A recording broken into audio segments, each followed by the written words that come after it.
Assalamualaikum warahmatullahi wabarakatuh. Selamat sore, salam sejahtera untuk kita semua. Saya ucapkan selamat datang kembali dalam acara Dolan, yaitu diskusi online mingguan yang dicanangkan oleh ID Surabaya, yang diadakan setiap hari Senin pukul 15.00 hingga 16.00. Tak terasa kita sudah sampai di edisi Mei ini nih, Mei 2024, di mana seri kali ini adalah seri ke-71 pada 13 Mei 2024, dan kita sudah mengundang ahlinya dari yaitu PDGKI dan akan membahas mengenai pola makan sehat sejak muda untuk menghindari penyakit degeneratif. Utamanya buat generasi Z ini, Prof. Dokter biasanya ya, makannya sembarangan atau kalau nggak gitu mereka cari yang instan aja atau yang banyak junk food yang banyak menjadi pilihan kalau saya anak kosan utamanya ya, Dok, Prof. Eh, Ya, jadi banyak banget memilih untuk ya sudahlah ambil gampangnya aja, order ya, Gojek, GoFood dan lain sebagainya. Baik, ya. mungkin kita sapa dulu narasumber kita yang sangat luar biasa di tengah-tengah kita sudah hadir, yaitu Profesor Dr. Bambang Wirjatmadi, MSMCN PhD, SPGK Konsultan. Beliau merupakan guru besar Fakultas Kedokteran Universitas Airlangga. Selamat sore, Profesor Bambang. Sehat nih, Selamat Prof. sore. Alhamdulillah, Mbak Ulfa. Nah, nggih, Prof. Matur nuwun atas waktunya untuk memberikan sedekah ilmu pada sore hari ini. Baik, Ya, saya siap. sapa pembicara kita yang kedua. Ada Dokter Cantik, Dokter Maria Angela, SPGK. Beliau merupakan dokter spesialis gizi klinik Rumah Sakit Premier Surabaya. Selamat sore, Dokter Maria. Selamat sore, Dokter Ula. Iya, terima kasih banyak ya dok ya telah meluangkan waktunya sore hari ini untuk kita sharing-sharing nih dok. Nanti mungkin saya juga mau sharing tentang diet kali ya. Oh, monggo boleh, silakan. Baik. Mangga, mangga. Baik-baik, karena seharusnya sore hari ini akan dimoderatori oleh Dr. Salmon Charles, SPPS, SPOG. Beliau merupakan wakil dekan 3 Universitas Cipitra Surabaya, namun mohon izin beliau mungkin agak sedikit terlambat karena ada cito operasi, jadi kita mulai terlebih dahulu. Monggo kami persilahkan kepada Prof. Bambang ataupun Dr. Maria untuk bisa memberikan introduction baik berupa PPT ataupun langsung. Monggo Prof. ataupun Dokter. Ya, secara umum sekarang yang penting ya, Dokter Ulfa dan Mbak Maria. Kan saya ini judulnya Iya, ngambil Prof. dari kenyataan yang ada di rumah sakit. Ya, pada umumnya penyakit degeneratif itu dulunya itu pasti diderita oleh mereka yang umurnya paling tidak itu setengah baya sampai usia lanjut. Ya, jadi di atas 40, 50 seperti itu. Tapi kenyataannya sekarang ini yang saya lihat di rumah sakit kenapa umurnya masih pada muda-muda itu. Jadi itu yang menjadi dasar kenapa kita nanti saling berdiskusi mengapa kok seperti sekarang ini. Ya, kenyataan sehari-hari kan gitu. Yang saya lihat itu kan makanan itu sekarang mudah didapat dengan hanya pesan tanpa kita mengetahui bahannya dari mana, apakah bahannya memang betul-betul berkualitas, cara masaknya seperti apa, kemudian berapa kali dia mengkonsumsi makan setiap hari. Kalau saya lihat mungkin dari faktor-faktor itu. Ya, atas dasar itulah maka pada kali ini kita banyak berbincang mengenai hal-hal yang berhubungan dengan makanan dalam kaitannya dengan penyakit degeneratif. Mungkin Bu Maria ada tambahan kan juga di rumah sakit. Mangga, Oke, Bu Prof. Maria. Oke, Prof. Terima kasih banyak, Prof. Ya, kurang lebih memang sama sebenarnya seperti yang Prof katakan. Tren usia yang mengalami degeneratif ini sekarang ini makin bergeser. Yang tadinya separuh baya sekarang makin muda. Entah ke 40, 30, bahkan kadang 20 juga mulai ada. Jadi ini kan diskusi siang atau sore ini kan kita mendiskusikan kira-kira dari pola makankah yang perlu diwaspadai terkait dengan penyakit-penyakit degeneratif yang trennya usianya bergeser ini kira-kira apa? Kurang lebih sih seperti itu. Ya, siap Bu Maria. Tapi yang saya lihat, Dr. Ulfa ya ini saya lihat ya. Siap. Jadi intinya itu sebetulnya kan untuk tidak paling menghindari, mencegah supaya tidak terjadi penyakit degeneratif, kan kita lihat pola makan. Ya, saya perlihatkan dulu kira-kira sehari-hari itu yang harus diperhatikan seperti apa. Ya, jadi yang Baik. pertama mungkin ada slide-nya. Oh, Ya, nggih. Nanti akan oke. dibantu oleh Ya, tim dibantu. mungkin. Ya, Siap. ya, saya buka aja. Jadi kan kita untuk mendapatkan supaya tetap sehat, itu yang harus kita perhatikan yang pertama adalah singkatan ini sebetulnya beragam, bergizi, seimbang, aman, dan halal menurut agama dan kepercayaan masing-masing. Jadi pada umumnya yang dimaksud beragam itu dalam konsumsi makanan sehari-harinya itu harus ada makanan pokok, sayuran, buah, ya, kemudian sayuran, buah, lauk. Bergizi diusahakan, ini gambarannya, bergizi diusahakan agar makanan yang dikonsumsi itu paling tidak gizinya yang ada di dalam bahan makanan itu tetap baik dan sempurna. Kemudian yang ketiga, seimbang. Nah ini yang sekarang menjadi masalah. Mestinya orang makan itu harus disesuaikan dengan kemampuan dan baik itu dalam jumlah atau kualitasnya supaya kita kalau mengkonsumsi harus seimbang cukup. Jangan berkelebihan atau mungkin kurang. Itu yang penting. Beragam bergizi, kemudian seimbang. Nah, seimbang maksudnya ini sangat berbeda. Satu orang dengan orang lain itu berbeda. Kalau orang selalu mengatakan, oke, kita mengkonsumsi makanan setiap hari harus 3 kali per hari misalnya, gitu ya.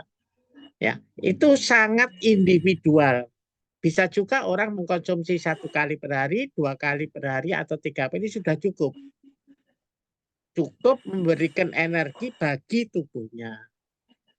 Berikutnya yang penting ini adalah makanan harus aman. Ini sekarang yang menjadi masalah. Makanan yang aman ini yang menjadi masalah. Ya, jadi paling tidak makanan itu kita tahu harus higienis, harus secara fisik itu bagus. Kemudian biologis tidak tercemar bakteri, kuman dan lain-lainnya. Yang menjadi masalah sekarang adalah makanan yang banyak mengandung bahan kimia. Ya, makanan yang banyak mengandung bahan kimia ini yang membahayakan atau merugikan bagi manusia.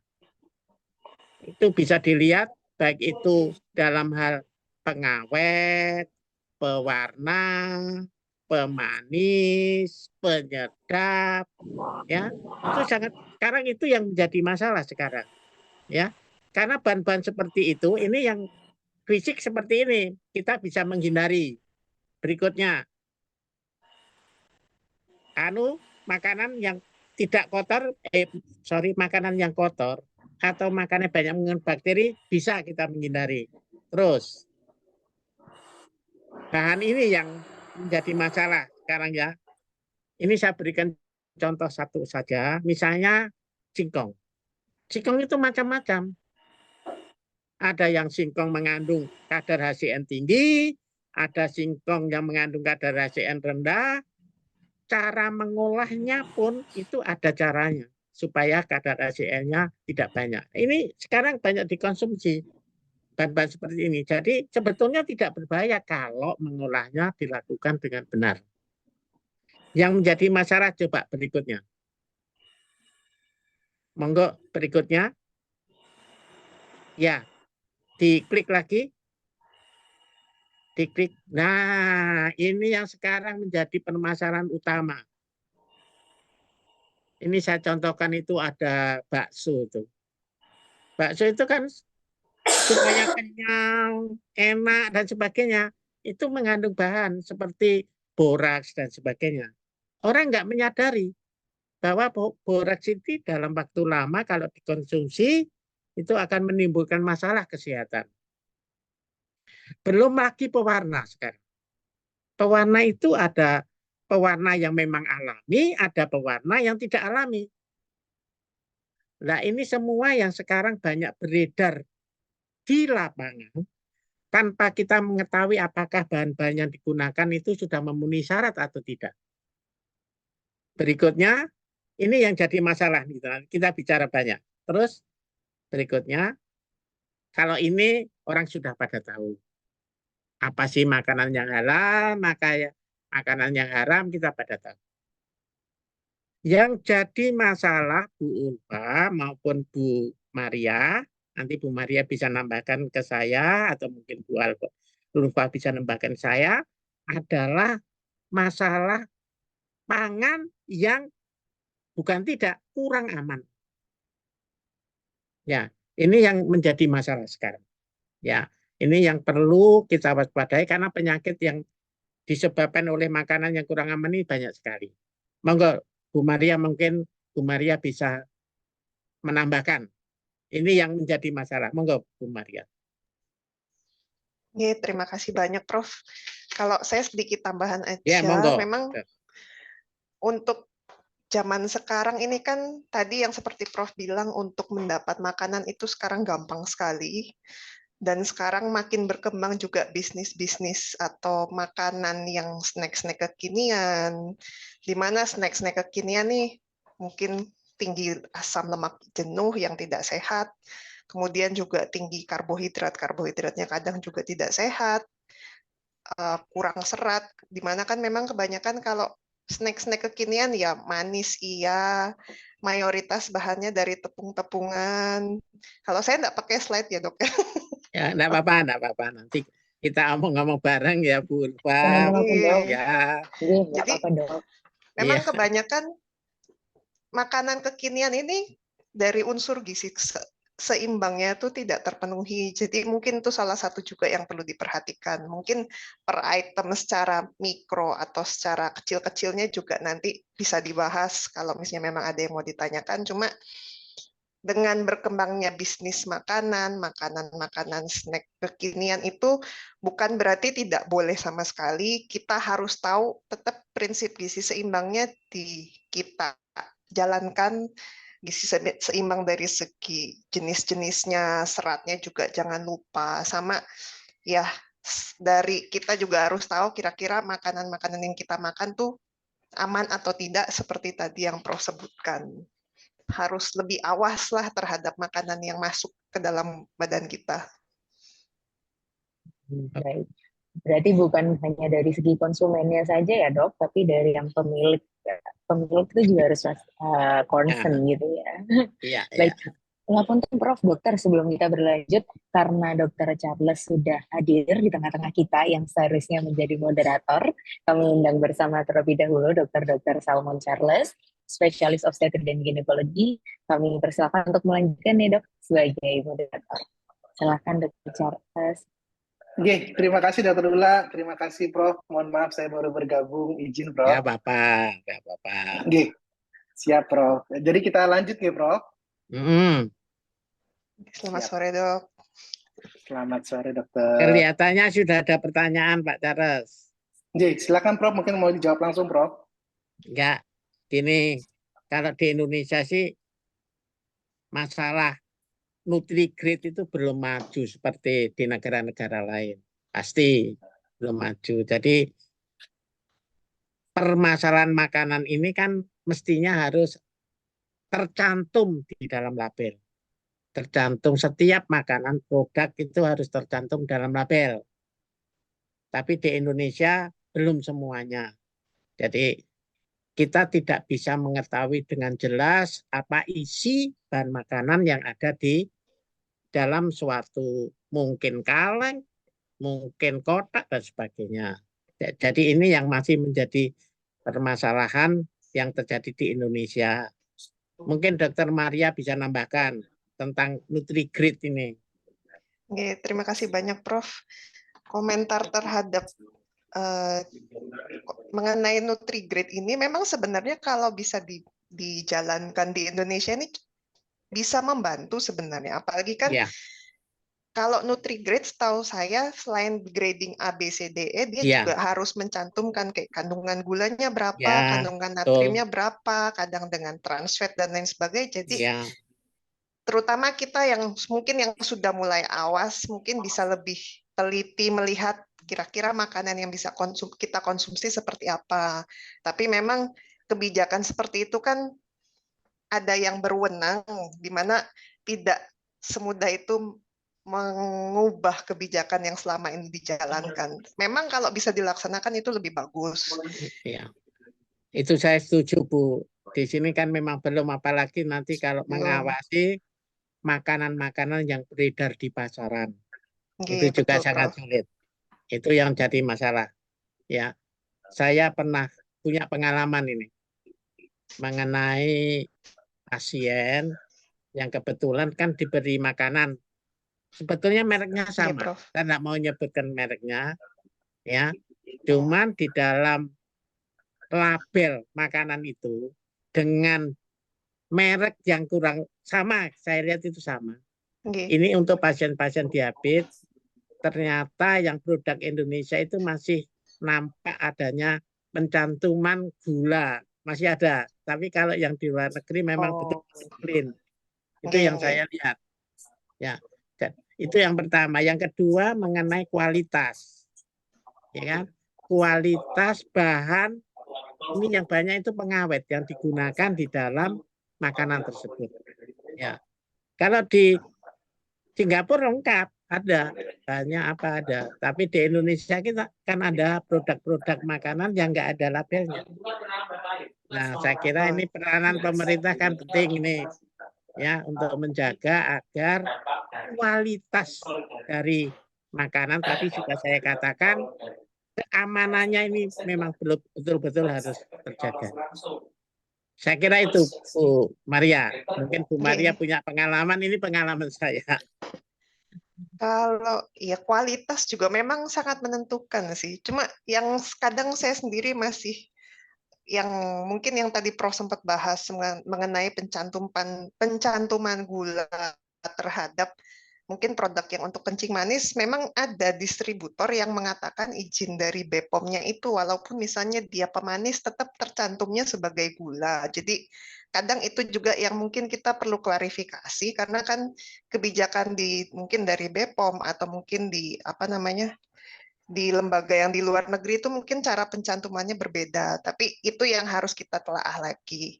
Apa mungkin sebenarnya pencantuman gula ini benar-benar gula kah atau pemanis, itu yang perlu ditanyakan ulang. Yang pasti ya insya Allah produsennya ini juga mencantumkan sejujur-jujurnya. Itu ada pertanyaan dokter. Ada beberapa pertanyaan Maria. masuk, Prof, dokter. Ya, Coba kita ya, dibahas ya. Ya, Dari ya. Dr. Fredrik Brilian, ini bertanya mengenai peran nutrigenomik pada penyakit degeneratif, apakah dapat mencegah? Kemudian yang kedua, berapa persen faktor gizi yang menjadi faktor terjadinya penyakit degeneratif dan bagaimanakah pemilihan makanan atau gizi untuk mencegahnya, dokter? Jadi ada 3 pertanyaan, dokter. Ya. Silakan, Prof. Monggo, Bu Maria, nanti silakan, saya tambahkan, Bu Maria. Oke. Terima yang kasih. Pertama itu Bu Maria, yang pertama. Oke, Prof. Terima kasih Dr. Salmon dan Dr. Fredrik untuk pertanyaannya. Kalau peran nutrigenomik itu sebenarnya begini. Nutrigenomik itu kan kita memeriksakan kondisi diri kita gimana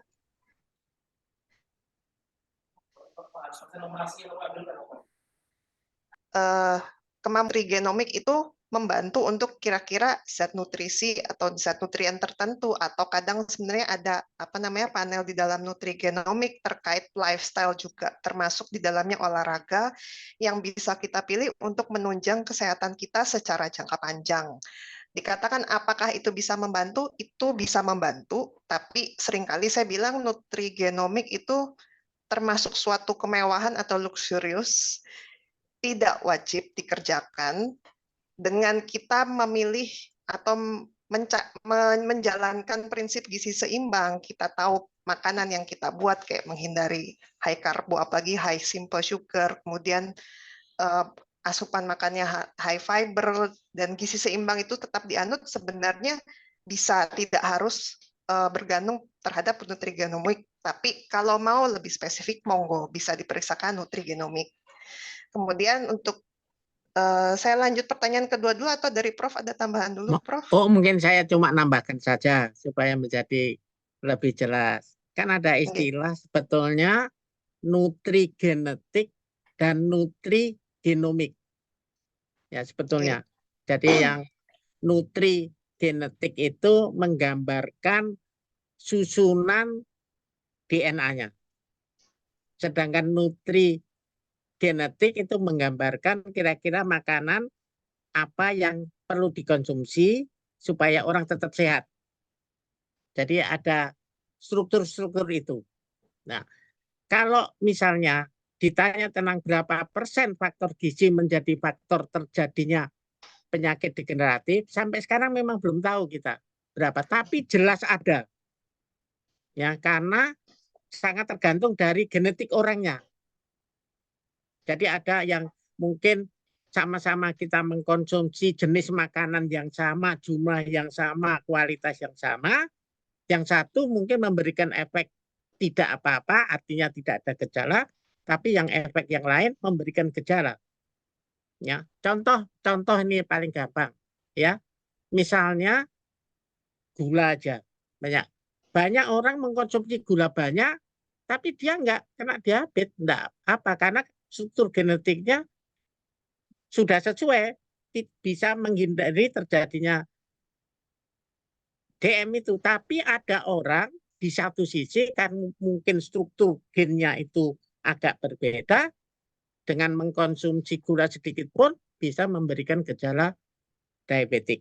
Nah, pertanyaan ketiga, bagaimana pemilihan makanan gizi untuk mencegah terjadinya penyakit degeneratif, tapi pasien hanya seorang vegetarian? Ya betul, vegetarian itu kan ada beberapa persyaratan apa yang dikonsumsi dan apa yang tidak bisa dikonsumsi.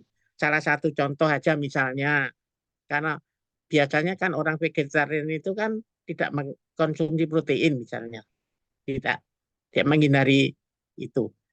Mungkin dari protein yang sebetulnya didapat dari hewani karena dia sebagai seorang vegetarian itu bisa diganti dengan protein yang berasal dari nabati. Meskipun jumlahnya tidak sebanding, memang kalau nabati butuh banyak. Jadi memang pada saat tertentu untuk mencegah terjadinya penyakit degeneratif, mohon diperhatikan yang pertama, genetiknya kita harus tahu, dan yang kedua, kita harus mengetahui secara jelas, tentunya dengan beberapa pertemuan, sehingga kita dapat mengetahui apa kira-kira zat gizi yang mempengaruhi terjadinya penyakit degeneratif. Memang pada dasarnya, seorang vegetarian itu memang pada dasarnya, meskipun tidak seluruhnya, risiko untuk penyakit degeneratif umumnya memang lebih rendah daripada yang bebas. Saya kira itu tambahan saya. Ya, Prof, izin tanya, Prof. Tadi Ya. Prof mengatakan bahwa nutrigenetik itu menggambarkan susunan DNA itu dari manusianya masing-masing apa dari makanannya, Ya, Prof? masing manusianya.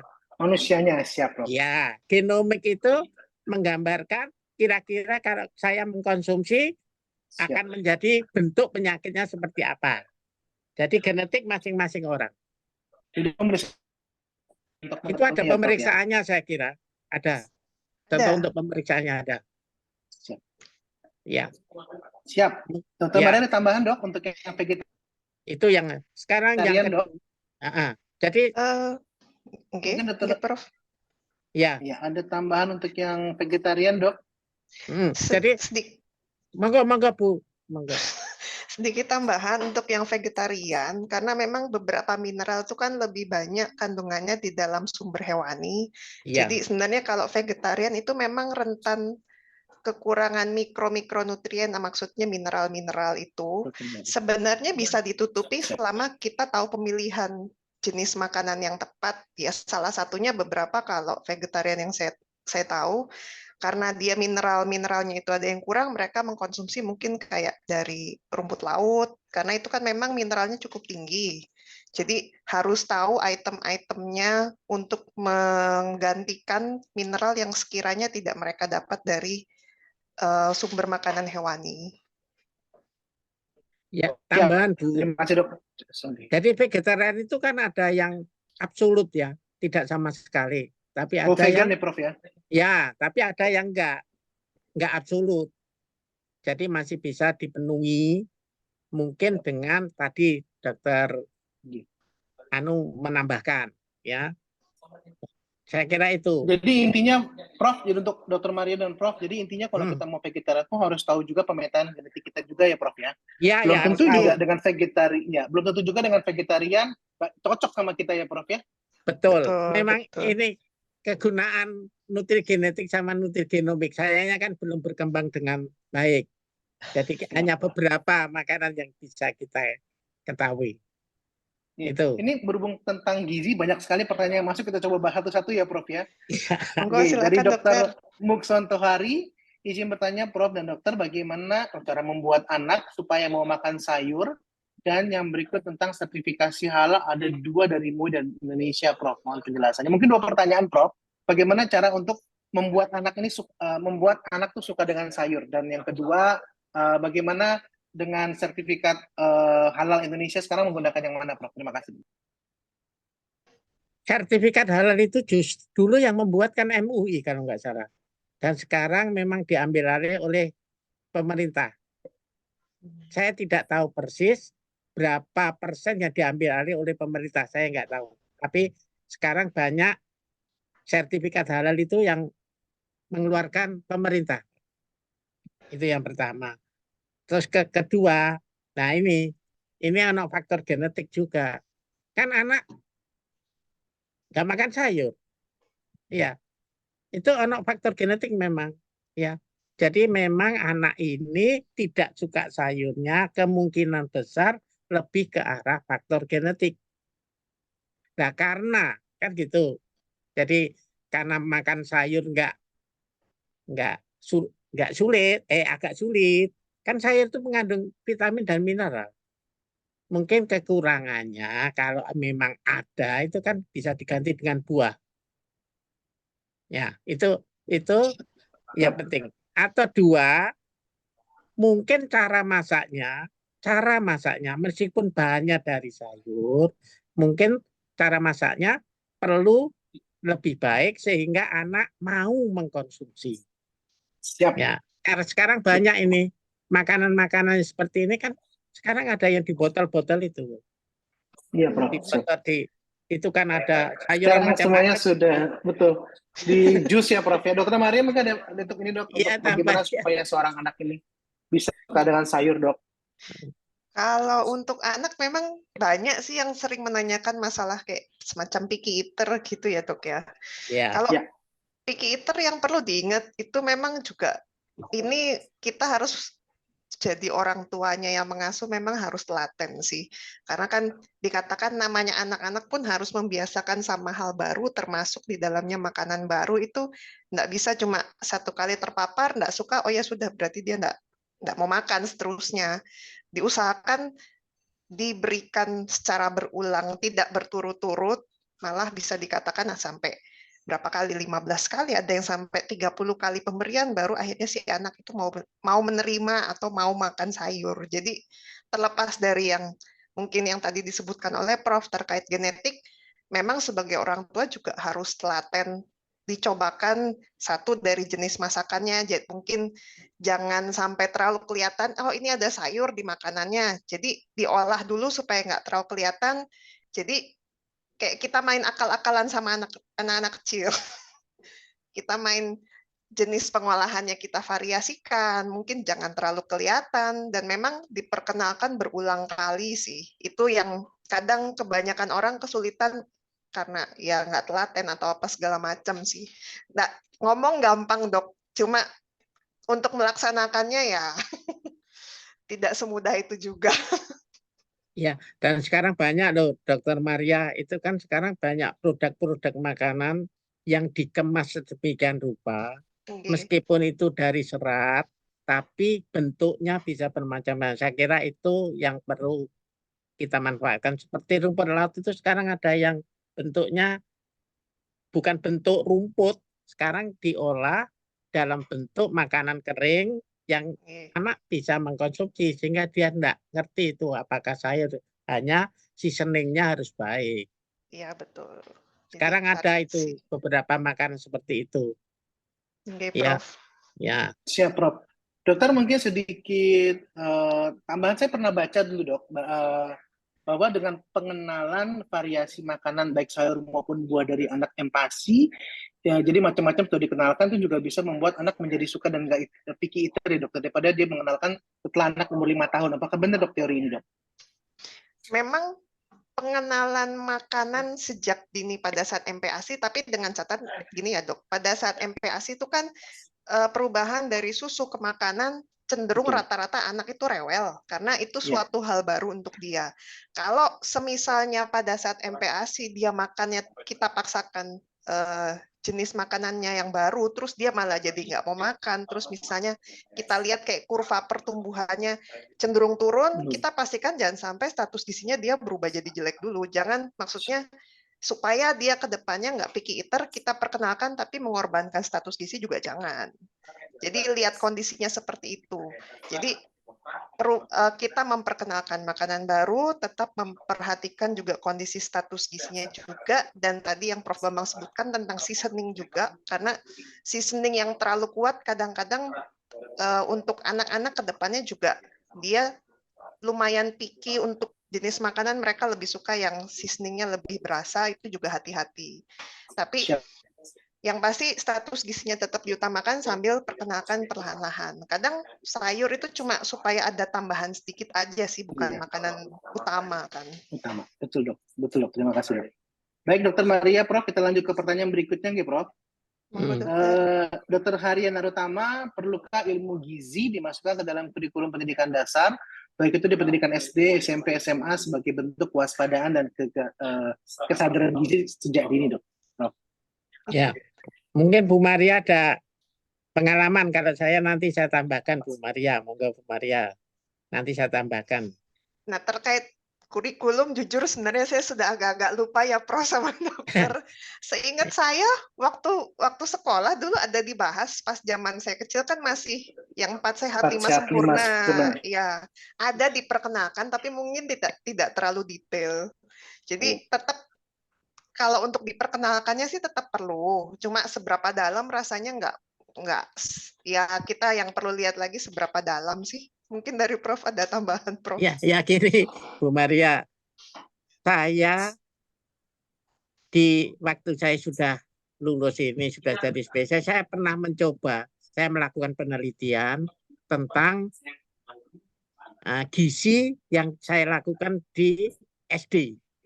Jadi pada waktu itu saya membuat buku saku untuk SD.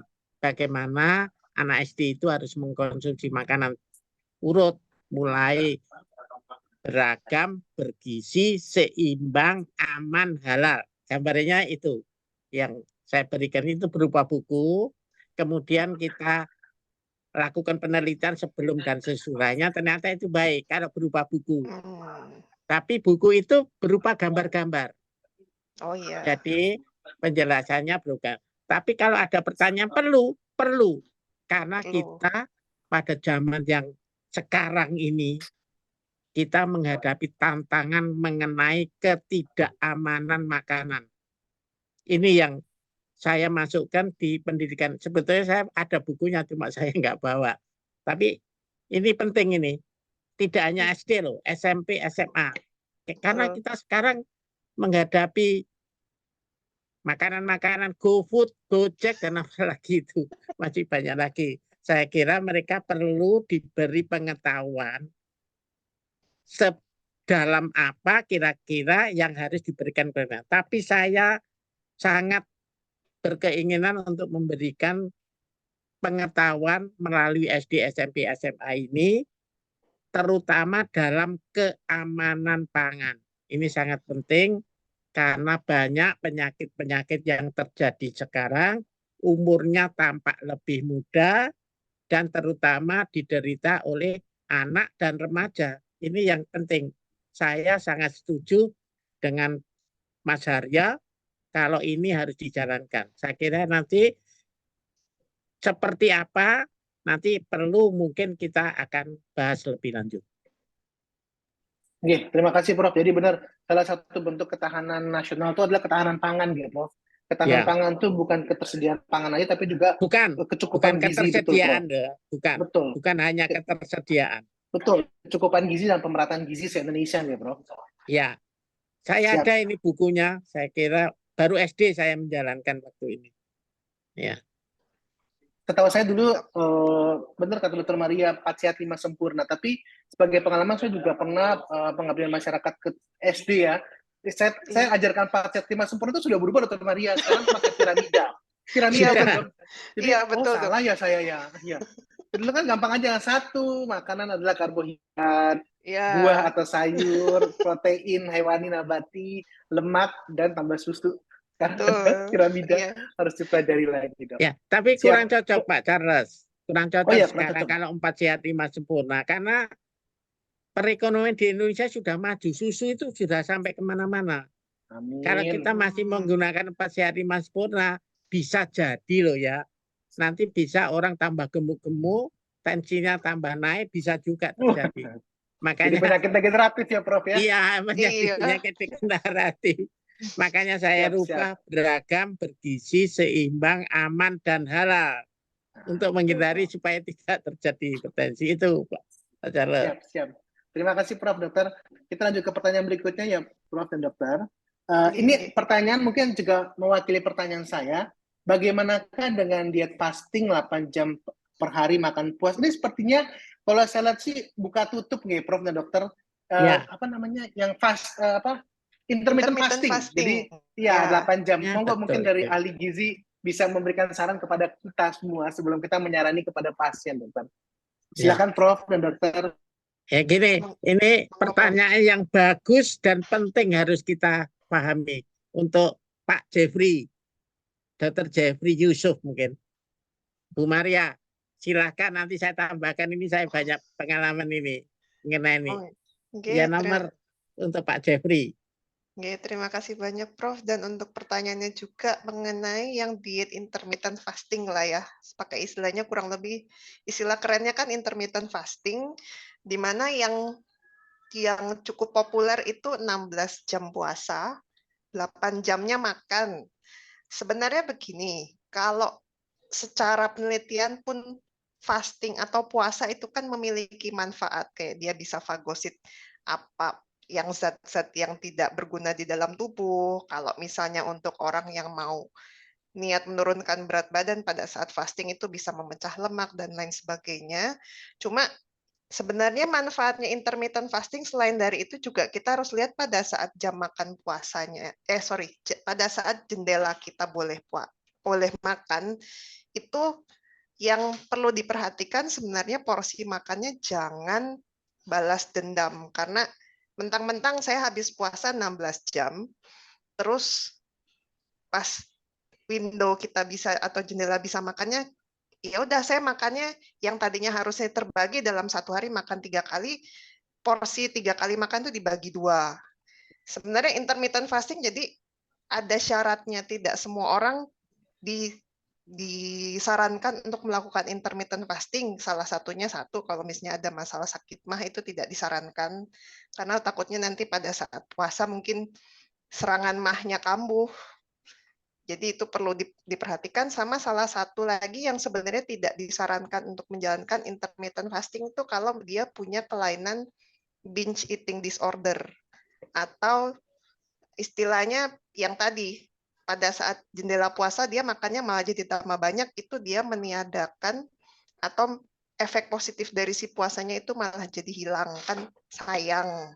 Nah, kalau pertanyaan terkait karbohidrat dan asupan gizinya cukup, sebenarnya dengan intermittent fasting 8 jam makan itu, apalagi kalau kita sarankan porsi makannya porsi makan standar, pasti secara total kalori makan per harinya itu akan berkurang dibandingkan kondisi biasa. Itu yang sebenarnya harus dilihat. Intermittent fasting itu mungkin tidak disarankan untuk dijalankan secara terus-menerus secara jangka panjang karena kebutuhan gizi secara totalnya tidak tercukupi.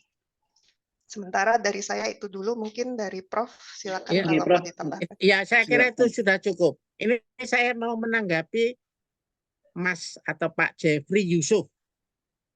Ya, Iya, silakan Prof. ini pertanyaan pertama. Makanan sehat, Dok, apakah Loh, ada makanan sehat siap. untuk saat ini? Iya, saya sebut. Makanan yang sehat kriterianya harus beragam, bergizi, seimbang, aman, dan halal menurut kepercayaan masing-masing. Itu yang makan sehat seperti itu. Jenisnya seperti apa? Mungkin kita akan bertemu lebih banyak lagi. Karena makanan yang sehat beragam itu seperti apa? Yang tadi sudah saya sebutkan. Harus ada makanan pokok, lauk pauk, sayur buah, bergizi, makanan sebaiknya bergizi, tidak instan, seimbang, konsumsi makanan disesuaikan masing-masing orang, bisa 1 kali per hari, 2 kali per hari, atau 3 kali per hari, sebaiknya maksimum 3, aman, tadi banyak, bahan-bahan makanan apa yang nggak aman. Ya, kalau kita punya waktu, mungkin akan lebih banyak ketemu halal. Jadi itu yang sekarang dipakai, makanan sehat itu seperti apa. Siap. Kemudian, betul sekali, buah dan sayur banyak pestisida. Betul sekali. Oleh karena itu, bagaimana caranya untuk supaya tidak memperoleh bahan buah dan sayur? Yang pertama, dalam memilih bahan baku, sayuran atau buah, yang pertama ini bukan secara ilmiah, tapi pilih bahan sayur buah yang kemungkinan ada malah bekas kerusakan karena ada serangga. Ada kerusakan itu. Jadi bolong-bolong gitu. Berarti itu nggak disemprot. Yang kedua, buah dan sayur sebelum dikonsumsi harus dicuci dengan air yang mengalir. Ketiga, betul sekali air putih banyak kandungan BPA dan mikroplastik. Betul. Oleh karena itu, pada kondisi sekarang akan lebih baik kalau kita mengkonsumsi air, terutama air dengan dalam kemasan. Dibandingkan dengan yang dari sumur, atau mungkin PDAE, atau mungkin air isi ulang, air kemasan masih yang paling baik di antara yang lain. Untuk mencegah banyaknya masalah-masalah yang disebutkan ini. Yang ketiga, ikan dan produk laut banyak kandungan merkuri dan mikroplastik. Betul sekali. Betul sekali. Ini paling sulit untuk mengetahui apakah dia mengandung produk merkuri atau mikroplastik, ini memang paling sulit. Ya, karena kalau memang makanan ini berasal dari laut yang terutama tercemar dengan bahan-bahan ini, memang sebaiknya tidak dikonsumsi. Ini memang yang paling sulit. Oleh karena itu akan lebih baik kita mengkonsumsi makanan, kalau air laut itu sulit. Apakah ini mengandung merkuri atau lebih baik mengkonsumsi makanan yang dipelihara secara bukan konvensional, dipelihara baik secara konvensional biasa ataupun yang secara diorganisir peternakan perikanan ini dengan baik. Kalau untuk ngecek ini kandungan kalori memang sulit. Hindari ikan-ikan yang berasal dari perairan yang tercemar dengan bahan-bahan seperti itu. Karena itu biasanya bahan-bahan merkuri ini kan bahan-bahan tambang. Jadi kan tidak mengambil dari situ. Ini jelas, setuju saya. Baik, Prof. Prof, Mungkin gini Prof, kita kan tahu Prof bahwa penyakit itu timbul apabila ada ketidakseimbangan antara agen penyakit dengan imunitas dari host ya Prof ya. Kalau kita pakai dasar dari biasa ya Prof. Jadi gini, Prof. Misalnya kita memang tinggal di suatu lokasi yang tidak memungkinkan Prof untuk bisa melakukan seperti tadi Prof menggunakan air dalam kemasan, terus kemudian mengkonsumsi makanan yang dipelihara. Bagaimana cara kita menyeimbangkan Prof? Jadi pola makan kita seimbangkan dengan apa saja Prof hal yang bisa untuk menghindari terjadi penyakit degeneratif di kedepannya Prof? Ini aja. Yang pertama, kan kita harus seimbang Pak Charles. Satu, kita kalau mengkonsumsi makanan sehari-hari sebaiknya harus ono nasi, sayur, buah, lauk. Satu, kita setiap hari itu. Dua. Yang kedua, selain jenisnya itu tadi, yang kedua, makan bisa seimbang. Ya, artinya kita kalau mengkonsumsi makanan jangan berkelebihan. Kalau sudah mau merasa kenyang lebih baik berhenti. Karena kelebihan konsumsi ini juga menimbulkan terjadinya penyakit. Setiap makan harus berhenti sebelum kenyang. Kemudian yang ketiga, kan beragam, bergizi, seimbang kan? Jadi jangan kenyang, setiap kali makan jangan kenyang. Ya. Keempat ini yang penting sebetulnya buat saya adalah usahakan mengkonsumsi makanan yang berasal dari bahan-bahan yang memang kita tahu itu aman. Ya. Dan yang kelima tidak begitu penting karena sesuai dengan agama dan kepercayaan masing-masing. Yang ketiga saya anjurkan, Pak. Ya. Yang ketiga itu sangat penting. Hindarkan dari bahan-bahan makanan yang dapat mencemari makanan. Ini memang sulit, tapi kita akan perlu diusahakan. Hanya 5 tadi yang harus kita perhatikan. Ya, itu. Mungkin Dokter Maria ada tambahan Dokter Maria untuk bagaimana untuk mensingkapi bagaimana kalau pola makan yang sehat ini Dokter, silakan Dok. Iya Dokter Charles, terima kasih Dok. Sebenarnya kalau memang sekarang ini mau dibilang makanan yang sehat banyak yang berbahaya ya tadi yang disebut oleh Dr. Jeffrey Yusuf, pestisida, kandungan BPA, mikroplastik atau kandungan merkuri. Sebenarnya sih jawabannya yang paling gampang ya sebenarnya gizi seimbang sih Dok. Sesuai yang piramida kan sekarang penggantinya 4 sehat 5 sempurna itu piramida. Dengan harapan sebenarnya gizi seimbang itu yang satu harus kita lihat di piramida gizi seimbang itu kan kayak buah, sayur tetap rutin dikonsumsi, mungkin pemilihan buahnya bisa sesuai yang tadi dari Prof atau kita cuci dengan menggunakan air mengalir atau sebenarnya sekarang pun ada kayak apa namanya sabun yang food grade untuk mencuci buah-buahan itu sebenarnya tidak ada salahnya dipakai dari secara food safety itu dinilai boleh sebenarnya. Kemudian sebenarnya kan di dalam piramida gizi seimbang itu item-item yang kita makan mungkin tadi yang sedikit belum terlalu banyak dibahas.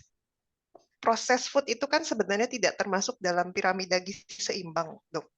Jadi yang perlu diperhatikan yang jahat bagi kita itu sekarang sebenarnya lebih banyak proses food di mana dia kayak high fat atau high lemak, tinggi lemak, lemaknya lemak jenuh lagi, kemudian tinggi pengawet, tinggi garam, di mana semuanya itu efeknya kurang bagus. Jadi dari piramida gizi seimbang, sayur, buah, rutin, kemudian proses food jangan terlalu banyak, jangan tinggi gula, dan untuk menghindari penyakit degeneratif di piramida gizi seimbang yang kita yang sekarang ini sebenarnya di bawah juga ada item, dia bukan atur makanan atau porsinya saja sebenarnya Dok. Jadi pantau berat badan itu juga harus dilihat. Jadi untuk poin-poin menghindari penyakit degeneratif selain item makanannya juga tadi Prof kan sempat bilang makan jangan berlebihan berarti secara nggak langsung kita harus pantau berat badan.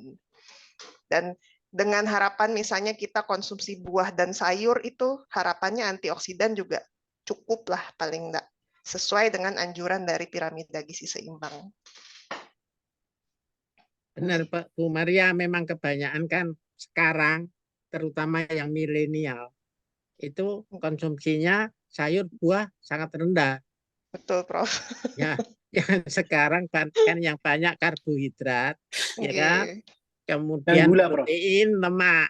Karbohidrat itu Gula. dari gula, nasi. Ya bisa terlihat aja kalau orang kita lihat perutnya agak membengkak lah gitulah. Itu berarti konsumsinya berlebih pasti. Ya, Oke, Prof. ditambah lagi dengan konsumsi yang tadi itu kurang. Kan di sayuran buah banyak antioksidan. Betul. Betul. Ya, itu kurang. Itu yang memberikan support terjadinya penyakit degeneratif. Itu yang nah, sekarang Betul, Prof. susah memang. Itu yang Berarti, tapi kan bukan berarti kita dilarang mengkonsumsi gula, Prof. Mungkin dibatasi saja yang boleh, putih, Prof, ya. boleh. Kali Ya, sehari, Prof, ya. boleh. Tapi nggak apa-apa, Pak Charles. Kan genetik orang nggak sama. Ya, tadi Ada Prof yang juga orang bilang, makin betul. gula banyak nggak apa-apa dia. Memang. Jadi Karena nggak tidak boleh adil ya, Prof, berarti ya. jangan gitu. Ya. Kita air putih aja langsung kena diabetes, ya, Prof. Iya. Yang sehat memang Iya. air putih, Dok. Iya, Siap. air putih yang kemasan loh Bu, jangan air putih Kemasan yang ya, buatan yang betul, Prof. kemasan, Oke. jangan yang lain. Oke. Jadi terima kasih, Prof. Ini juga mungkin menjawab pertanyaan Dr. William Prayogo ini, Prof. Jadi Iya. apakah menghindari makanan kemasan atau makanan instan secara umum akan berpengaruh? Ya, tadi kata Prof dan Dokter, ya kalau bisa dihindari, tapi kalau pun makan harus diimbangi ya, Prof ya, Dokter ya. Iya. Terus Iya, kemudian betul. saat ini banyak disampaikan dampak negatif konsumsi gula dan pemanis pada penyakit degeneratif, benar sekali, tapi tetap aja harus cek genetik apakah memang gula ini berpengaruh terhadap genetik kita masing-masing, Iya, dan bagaimana mensiasati tadi beragam, bergizi, seimbang, aman, dan halal. Ya, Prof? iya. Nah, Iya, Prof, berikutnya nih dari dokter, namanya tidak disebutkan, nah ini Prof, bagaimana mengetahui bahwa tubuh sebenarnya lapar atau hanya craving? Kan yang kita ketahui, kalau saya pernah baca, patofisiologi lapar craving itu kan leptin ya, Prof ya. Jadi semakin kita gemuk, semakin leptin juga tinggi ya, Prof, dan semakin kita Ya. lapar gitu, Prof. Nah, gimana sih mensiasati, Prof? Apakah ini lapar doang atau cuma craving aja, Prof? Yang penting niat Pak Charles. Nggak ada lagi. Ya, kalau nggak ada niat, yang penting niat. Ya, kalau kita mau niat sehat, udahlah makan, nggak usah berlebih. Itu aja. Itu intinya. Benar, Prof. Kembali ke niat ya, Prof ya. Ikan niat ya. Oke, benar sekali, Prof. Ya, itulah kenapa pertanyaan saya sampai saat ini, Prof. Kenapa nasi goreng itu dijual pada malam hari ya, Prof ya? Jadi kan Iya. makanya menggoda. Karena Pak, kalau makan malam hari kan memasukkan energi, tapi aktivitas sudah berhenti. Itu Betul, yang Prof. bikin. Benar, Prof. Betul. Dokter Marinya ada tambahan, Dok? Iya.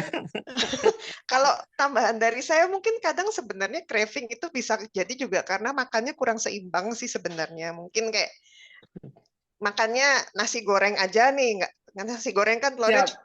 cuma sedikit.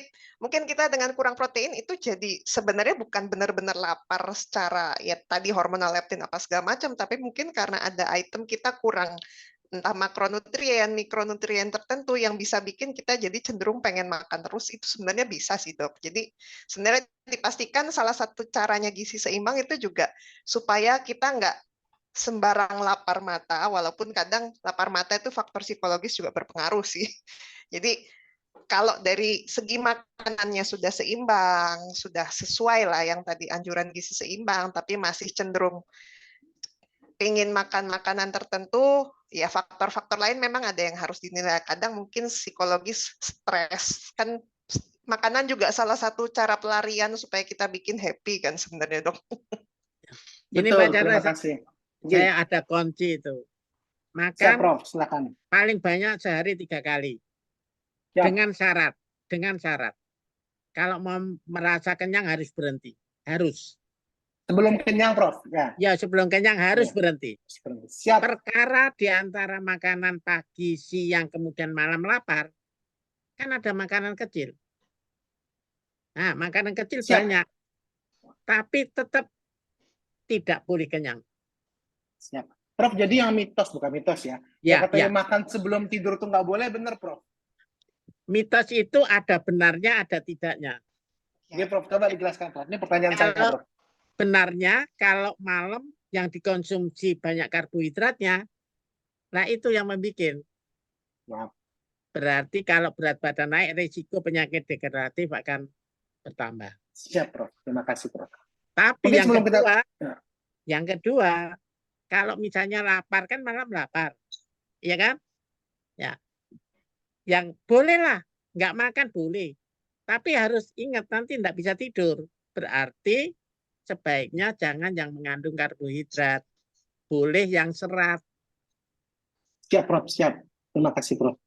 Ya. Ya, jadi juga memperbaiki usus ya, Prof, pada saat istirahat Iya. tidur kan ya. Prof, mungkin terakhir karena waktunya sudah 5 menit, Prof. Jadi, ini pertanyaan bagus sekali, Prof, bagi teman-teman yang Ya. mungkin suka nge-gym ya, Prof, ya. Susu protein, Prof, atau whey. Apakah itu baik, Prof? Jadi sekarang ini banyak banget untuk malam hari sebelum kita tidur menggantikan semua makanan, kita minum susu protein setiap hari, Prof. Jadi pagi sarapan susu protein, malam susu protein ditambah dengan nge-gym supaya jadi badannya, Prof. Silakan, Prof. Enggak dan apa-apa. Dr. Mo. Semua enggak apa-apa pakai whey, enggak apa-apa, Pak. Kan kembali lagi.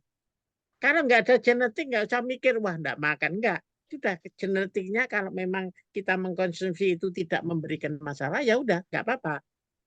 Yang kita harus pikirkan, makanya tadi ada nutrigenetik, nutrigenomik, aku kilo mangane yang benar seperti apa. Yang untuk kesehatan dia, itu yang tahu memang kita sendiri. Itu aja. Ya, tuh, cuma risiko kembali lagi Pak, jangan yang berlemak, jangan itu kan risiko. Kalau makan itu nanti tambah ini tambah itu. Selama genetiknya memberikan hal yang positif, kita nggak perlu tuh takut-takut amat. Bismillah. Ya, siap. Terima kasih, Dokter. Dokter, mungkin ada tambahan, Dokter, untuk mengenai susu whey ini? Susu Susu protein B, whey. ya, Iya. ya, Nggih. monggo Bu. Oh, nggih, terima kasih, Prof. Susu protein sebenarnya baik sih, Baik, nggak baik. ada Kalau apa-apa kok. kalau semisalnya bisa konsumsi dalam bentuk makanan memang sebenarnya lebih baik. Tapi untuk Ya. supaya lebih praktis, protein whey sebenarnya nggak apa-apa. Cuma kadang Ya. ada beberapa orang mungkin dengan banyaknya konsumsi protein whey ada beberapa efek yang jerawat bermunculan apa segala macam. Ya. Itu per individu memang beda-beda. Tapi selama nggak ada masalah, sama Nggak apa-apa. satu lagi catatan kalau misalnya konsumsi high protein, minumnya harus ditambah, jangan tambah sedikit. Untuk bantu menjaga fungsi ginjal, nggak apa-apa sebenarnya. Betul Bu Maria, itu yang kita jaga. Itu penting yang Siap, harus Dok. kita jaga. Siap, Prof. Terima kasih, jelas sekali. Mungkin ini tambahan ya, gizi klinis ini sangat-sangat mungkin pertama kali kita undang ya, dan ini sangat-sangat menarik sekali dan banyak sekali pertanyaan yang masuk. Jadi nanti kami akan mengundang lagi Prof. Bambang untuk topik yang berikutnya Itu, diet ya, mengenai diet, karena saya ini cocok banget ditempatkan oleh Dokter Ula nih. Kenapa jadi saya moderatornya? Mungkin ini sekarang saya curhat ya. Betul, betul Dokter Jadi Ula. setiap Ini Dokter Maria, ini termasuk konsumsinya berlebih nih Bu. setiap Prof. Bambang sama Dokter Maria ngomong itu seperti menusuk ke saya ya. Tapi terima kasih. Mungkin ada sedikit, silakan Prof. Bambang, kata-kata kalimat penutup bagi kami semua, Dokter Bambang, Ya, untuk gini. apalagi bagi teman-teman yang di fase 1, Prof. Bambang. Ya, ini Pak Charles. Saya kan menghendaki kalau orang akan mengkonsumsi setiap kali makan. Bisa 3 kali, bisa 2 kali, bisa 1 kali. Terserah pada masing-masing orang. Tapi saya cuma berpesan aja. Ingat selalu. Harus mengkonsumsi setiap kali nih Pak. Harus beragam. Beragam artinya pada waktu makan itu ada nasi, ada lauk pauk, ada sayuran, ada buah. Jangan ada yang hilang pokoknya. Jangan ada. Itu sudah pembagian yang sejak dulu seperti itu. Karena masing-masing bahan itu mempunyai fungsi sendiri-sendiri. 2, harus seimbang. Ini pesan saya nih. Kalau makan, sudah merasa mau kenyang, berhenti. Jangan terus. Ini karena kalau kita mengkonsumsi makanan terus, kelebihan makanan ini menjadi radikal bebas. Kelebihannya ini loh. Yang ketiga, ya kan, beragam, harus bergizi. Pilih makanan-makanan, jangan yang instan. Instan biasanya ada di bumbu loh. Dan orang seneng loh sekarang instan ini. Karena ada banyak di bumbu-bumbu. Pilih makanan yang kalau bisa jangan instan. Yang keempat, ini pesan saya. Pilih makanan yang aman. Nah ini masalahnya yang sekarang kita sulit mengendalikan. Wah enak wes makan terus. Aman ini yang harus kita jaga sekarang. Supaya tidak terjadi penyakit degeneratif itu ada di aman. Jadi ini aman ini yang saya selalu berpesan. Sekarang banyak makanan GoFood, Gojek loh. Ya, kita nggak tahu caranya masak seperti apa. Ayo. Dan mereka mengatakan ini enak. Ya enak karena seasoning. Iya, Prof. Yang Kan banyak juga, Prof, ya, restoran yang sehat ya, Prof, ya. Iya. Kemudian yang kelima ini halal. Kalau halal kan masing-masing agama ya. Saya tidak begitu banyak akan membahas tentang ini. Tapi aman yang menjadi masalah sekarang. Kenapa penyakit degeneratif terjadi pada umur yang makin lebih muda? Dan lupa itu wajah. Kalau tidak mengikuti beragam bergizi seimbang aman, nanti tampak tua. Tampak tua. Apa? Kenapa kok tampak tua? Karena kebanyakan karena radikal bebas. Ini yang Siap. saya Terima sampaikan. kasih, Prof. Ya.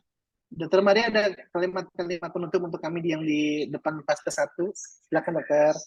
Oke, terima kasih banyak, Dok. Kalau pesan dari saya, usahakan menjalankan prinsip gizi seimbang sesuai yang piramida gizi seimbang tadi. Jadi selain pengaturan makannya itu, di bawahnya itu juga kan sebenarnya ada catatan piramida gizi seimbang itu aktivitas fisik rutin, pantau berat badan, dan jaga kebersihan. Jadi selain item makanan yang tadi sudah sempat kita bahas berulang-ulang, jangan lupa item dari piramida gizi seimbang itu aktivitas fisik rutin, pantau berat badan, sama minum juga yang cukup, plus apa tadi? Pantau berat badan juga.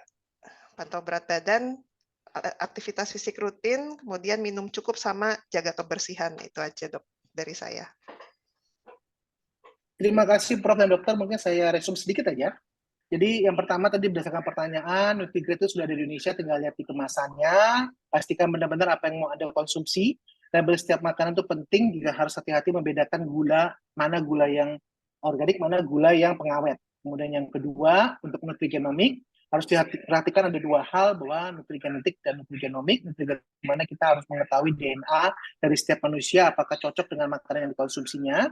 Untuk nutrigenomik lebih ke arah menggambarkan makanannya, bagaimana gambaran nutrition ingredients-nya. Dan contoh-contoh gula, untuk gula, ada beberapa orang yang mengkonsumsi gula tapi tidak kena DM, tapi ada juga yang makan gula sedikit aja dengan struktur gen yang sesuai, dia bisa memberikan pengaruh DM. Terus kemudian untuk pasien vegetarian silakan protein hewani atau menggunakan protein whey silakan. Tapi harus tahu bahwa protein hewan ini pada orang vegetarian dikurang karena bisa diganti dengan protein nabati. Meski jumlah tidak sebanding, tapi bisa dilakukan atau bisa digunakan dengan dosis yang cukup ditambahkan. Makanan sehat, menurut Prof, harus ada 5 hal, yaitu pertama beragam. Beragam itu kalau konsumsi sehari-hari harus ada nasi, sayur, buah, dan lauk. Kemudian harus bergizi, jadi harus gizinya harus diketahui. Kemudian harus seimbang, artinya kalau mengkonsumsi makanan jangan berkelebihan. Ingat, Prof sudah ada 10 kali bicara stop makan sebelum kenyang. Iya. Ya, kemudian hindari juga dari bahan makanan yang tercemar untuk aman, dan usahakan makan dari bahan-bahan yang aman dan Anda ketahui. Bagaimana untuk mengetahui bahan aman? Yang pertama, disarankan menggunakan air dalam kemasan. Yang kedua, mengkonsumsi makanan yang dipelihara baik secara konvensional atau yang diorganisasi dengan baik. Yang ketiga, hindari makanan laut atau makanan ikan yang berasal dari bahan yang Anda ketahui pasti tercemar atau dari bahan-bahan yang kemungkinan terkontaminasi oleh banyak polusi atau polutan. Kemudian jangan lupa Dr. Maria juga menjelaskan bahwa paling bawah itu selain makanan, selain apapun konsumsi makanan yang kita konsumsi, ingat bahwa menghindari degeneratif juga harus memantau berat badan, kemudian harus juga aktivitas fisik. Kemudian dipastikan makanan lengkap gizi dan mineral untuk menyingkapi adanya craving, dan satu hal yang pasti untuk kita semua, niat. Itu yang paling penting. Terima kasih Prof dan Dokter. Ini benar-benar baik sekali ya, karena saya langsung merasakan efek dari webinar kali ini. Matur sembah nuwun Prof, Dr. Terima Maria. kasih, selamat sore. Host kita, Dr. Ula. Ya, selamat sore, Pak. Selamat sore, terima kasih banyak. Terima kasih banyak. Terima kasih banyak Dr. Charles, terima kasih Prof. Bambang, dan terima kasih juga Dr. Maria Mungkin Terima yang paling kasih. penting untuk saya dan Dokter Charles adalah perhatikan berat badan ya dok. Jadi kita mulai sekarang harus sering-sering timbang badan kayaknya dok. Badan Habis makan setiap langsung minggu timbang, aja, makan timbang. setiap Baik. minggu, Oh, setiap setiap minggu minggu ya, aja. Prof. Baik, baik, baik. Siap, siap, siap. Iya, kalau begitu, sekali lagi kami ucapkan terima kasih. Dan untuk Sobat Dolan semuanya, jangan lewatkan seri ke-72 yang nantinya kita akan undang, yaitu PABDI, dan akan membahas mengenai vaksin DBD, yang akan dimoderatori langsung oleh Profesor Dr. Usman Hadi, PhD SPPD KPTI Finasim. Beliau merupakan Guru Besar Fakultas Kedokteran Universitas Airlangga, dan juga dengan narasumber yang tentunya luar biasa, yaitu Profesor Dr. Erwin Asta Triyono, spesialis penyakit dalam KPTI Finasim. Beliau merupakan Kepala Dinas Kesehatan Provinsi Jawa Timur, dan juga Dr. Adi Baskoro, SPPD KAI Finasim. Beliau merupakan staf Departemen atau KSM Ilmu Penyakit Dalam Fakultas Kedokteran Universitas Airlangga dan RSUD Dr. Sutomo. Baik, karena mengingat waktunya sudah habis, kami ucapkan sekali lagi terima kasih pada narasumber dan juga moderator pada hari ini atas segala ilmunya. Semoga kita dapat bertemu ya Prof, Dokter, di lain Iya, kesempatan untuk membahas yang lain yang mungkin tadi yang sudah lain sesuai masih request Dokter banyak. Charles. Amin. Oke, siap. Sehat-sehat Prof, Dokter. Oke, Mohon undur Iya, sehat. diri. alhamdulillah. Wassalamualaikum Terima kasih. warahmatullahi Assalamualaikum. wabarakatuh. Selamat Waalaikumsalam. sore semuanya. Balik. Selamat sore.